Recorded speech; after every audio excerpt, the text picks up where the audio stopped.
In a club hidden away from the world, Batman says fiercely, "My parents were rich," at Selina as she explains how she's been making Gotham safer since he disappeared. But Catwoman claps back saying that it isn't her fault that he wasted years and his fortune trying to punch crime away, when all the criminals needed was compassion. Most of the other Bat family members are on the fence about what Catwoman has been up to, but two of them are very decisive. Damian is definitely on Batman's side, and Jason Todd thinks she has a fair point. But to understand the gravity of the situation and why it's got Batman so butthurt, we have to go back in time and see what happened to Batman and what exactly Catwoman has been doing in his absence. After a battle with the creature Insomnia, a creature with the abilities to bring nightmares to life, Batman collapses and passes out. He thinks of the creature and how difficult it was to defeat it. But just like always, the Justice League always stops the threat. But this relentless life is taking its toll. It's catching up to him.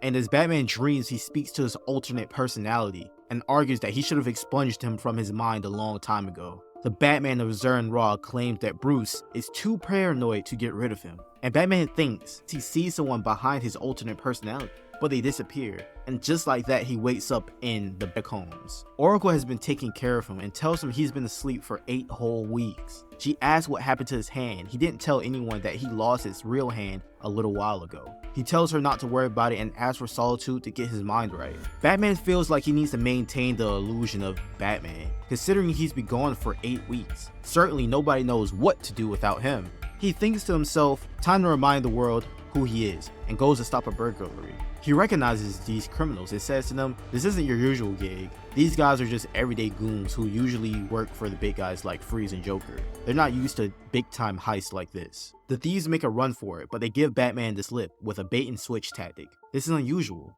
They've been trained, but by who? We cut to Catwoman doing exactly that, training someone. But he's too nervous. He's not used to doing heists or stealing from rich people. So they leave for their hideout. Catwoman gets their gang together because she has some bad news. Batman is awake, and now the future of their organization is uncertain. But Catwoman believes she could just talk to him. We cut to Batman swooping in to help Robin stop a delusional villain who thinks he's a god, Maxi Zeus. Robin tells Batman how happy he is that Batman isn't actually dead, and also lets Batman know that Catwoman would like to meet with him. The entire Bat family meets with Catwoman in her hidden little club away from prying ears. She begins to give her sales pitch. She tells us that she is the reason for the crime rate being down. She has taken in goons and trained them for something better. Something that will result in fewer innocent people getting hurt. That thing is stealing, but not from the poor, never the poor. Exclusively the rich, considering they wouldn't even notice a few jewels missing. Besides, half of them didn't even earn their riches, she continues, but Batman interrupts saying, "My parents were rich." This is where we left off. Jason Todd chimes in and says, "She has a point. No one is getting hurt.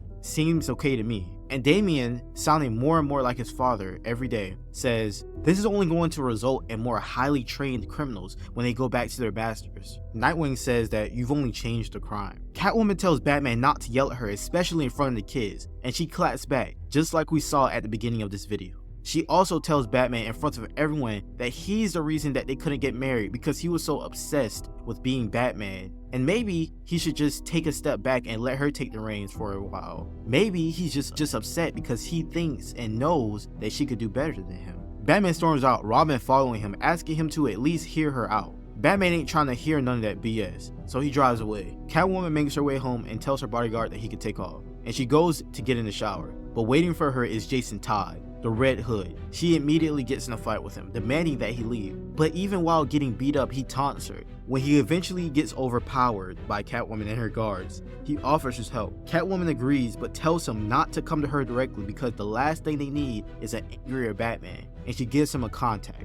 We jump to Batman in one of his hideouts having a midlife crisis. He thinks to himself that his city has always been unlawful, and that's why he exists to correct it. Maybe he was blinded by his affection for his children to think. Later, we see one of Catwoman's trainees successfully breaking into some rich Gothamite's house, and everything seems to be going perfectly, until he hears a door creak open. He tries to escape, nobody's supposed to be home, but not only does he drop the jewels he's carrying, but finds himself at gunpoint by the homeowner. Nobody was supposed to be home. Batman is searching everywhere in Gotham, can't find a single crime happening. He even went to the place where all the goons for hire hang out, but no one was there. He finally starts to think maybe Selina was right. If no one is getting hurt and a crime is making no noise, maybe Batman's thoughts are interrupted by sirens and he wastes no time. He can't wait to go stop a crime. This is his entire identity. When Batman arrives on the scene, the police show Batman a body of a man that he knows, a single father that made a bad decision. The same man that was caught trying to rob a rich person's home, believing that they weren't home.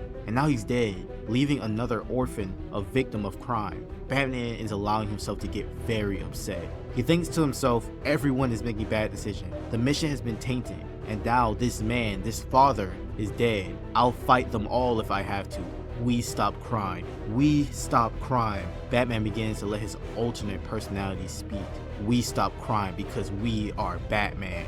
Now, I really don't know whose side taking this, to be honest, because just like anything in life, any decision you make has some kind of consequence. There's always pros and cons. Batman has indirectly created many villains and destroyed many lives because of his refusal to end the Joker. And Catwoman's way of doing things show improvement, but it's untested and people begin to get hurt. Maybe not as much as they did when Batman first began his mission to save Gotham, but because it isn't something Batman is used to, he immediately shuts it down, refusing to see the good in it when it's right in front of him. But as soon as there's a clear flaw in it, Batman's like, ooh, see, I told you so. I'd say the moral of the story is always take calculated risks, understanding that not only are people going to critique you harshly, but also deny when there's any real progress. But make sure you see it through to accomplish everything you've ever hoped for, because no prize is won without risk. Keep progressing and click this video if you want to know how Batgirl's brother killed her over and over again.